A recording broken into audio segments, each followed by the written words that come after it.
Yes, Emekemia. Other means I had to do what I had to do to survive. So I sat with so many lecturers and I came out with good grades. Today's video is about a lady who made a confession to be an ex-call girl or hookup girl who slept her way through school and got certificates. Now, the news is the school just wrote to her asking her to return that certificate because it's not on merit. That's what I will be dissecting on today's episode. But before I do just that, I would like to welcome all my subscribers. Yes, both old and new subscribers.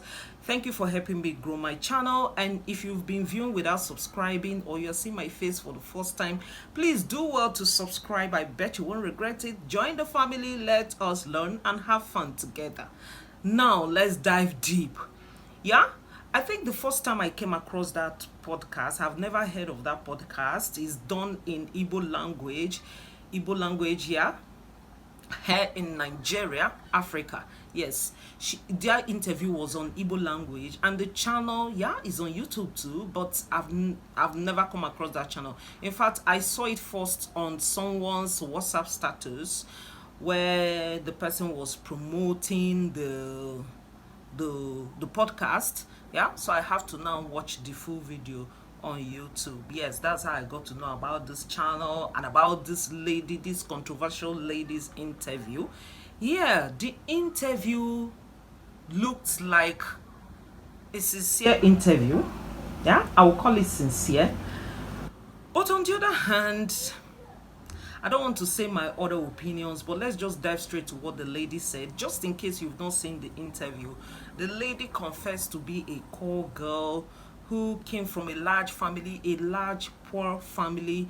She didn't have any means of helping herself, and she is the first child. She needed to help herself, not only herself, her parents and her siblings.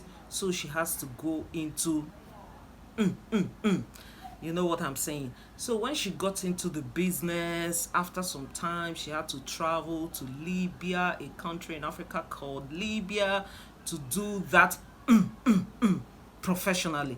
So while she was there, she said she was, making money, sending money home. And because she has a lot of responsibility, she didn't have time to invest, like in properties, in businesses. Along the line, she got very sick. I think she had this, according to her, this very serious disease or something that was beginning to affect her work, and a good Samaritan there in Libya had to kind of take care of her and later send her home, where she got married. She got married, and the husband took her back to Libya. Surprisingly, to start the same business, she decided to quit. So it's a very touching story. But she went so deep. She went so deep to say a lot of things. She also talked about real estate realtors in Oka, or rather in Nigeria, female realtors, that they are also hookup girls hiding in the name of realtors. She says so much. I think at that point, that was when I felt that interview was going too far, spilling details. They tried as much as they can or as they could not to call names, but still I feel the interview was still too far. Calling a particular profession this and that, you're tarnishing that profession. And the one that made it out to the news was when she said, when after going for those her businesses, she will come back to school tired. She won't be able to meet up with lectures.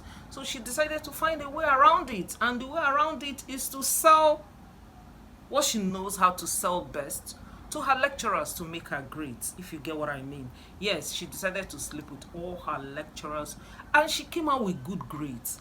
She said she remembered this particular semester. She's very sure she didn't even enter class once, and she came out with good grades. When she was saying this, I'm like, when she was spilling that much, I'm like, okay, maybe she didn't mention the name of the school. We won't know the school. But guess what? This school will definitely know who she is since she passed through the school. So the school contacted her. She should return her certificate since she has publicly confessed to not earning that certificate on merit.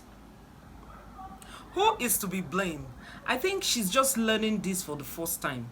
Because if she knows the implication of what she was saying, she would have just given us, the basic information we need to know and keep the other details to herself. In fact, in some part of the interviews, it's almost looking like she's bragging about who she used to be before. I don't know whether I'm the only one that felt that way. But the issue now is that they want this certificate back, and she made a video and posted it on her Instagram asking if it's right for her to return such certificate. And she's also talking about exposing other people like her who got this certificate not based on merit. Sent me an email to return my certificate within 48 hours. I want to ask, is this right? That certificate, I earned it. I worked hard for it. Why should I return it? Huh? They sent me an email to return a certificate I worked so hard for. Okay. Open like that, then I know so many of my course mates that will return their... They never confessed. What do you have against them? What's the evidence that they did the same thing that you did? And this podcast, people always complain about podcast. People tend to talk a lot on podcast. Podcast is the in thing and is a welcome thing, and I hope to start soon. But sometimes I feel in the euphoria of the podcasting, these people begin to say so much, both necessary and unnecessary things, both lies. Because I want to believe that all the lecturers cannot be that bad.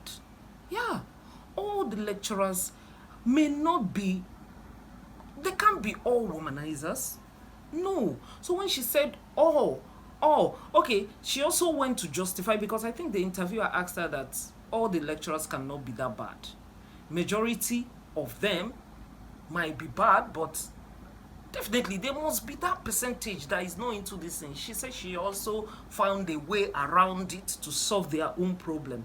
I don't know, probably maybe to give money, I guess, to give money. So when she was spilling all those things, I might not know the school, but people who know her, who went to the same school with her, the classmates, schoolmates, they will know the school she's talking about. The families will know the schools. The neighbors might know the schools. The school she's talking about. How about that? So tell me what you think in the comment section. Did she go far to say that she got this through this? And what it simply means is that, to my own understanding, when you say something like that, like you got a certificate not based on merit, it means that you are ready to forfeit the certificate. That's what it simply means, especially when you feel you have repented, you are now a Jesus baby. I think what you're trying to say is that all those ill wealth I got, including ill certificate, you are ready to give it up. That's my own understanding. But I'm surprised to see her dragging this. What do you feel? Do you feel the school should pardon her for being honest? Or do you feel she should submit that certificate? After all, it was not on merit. It was based on, will I say deception? But definitely not on merit. Tell me what you think in the comment section. See you next time. Don't forget to give this video a like, share it as well. See you soon. Bye.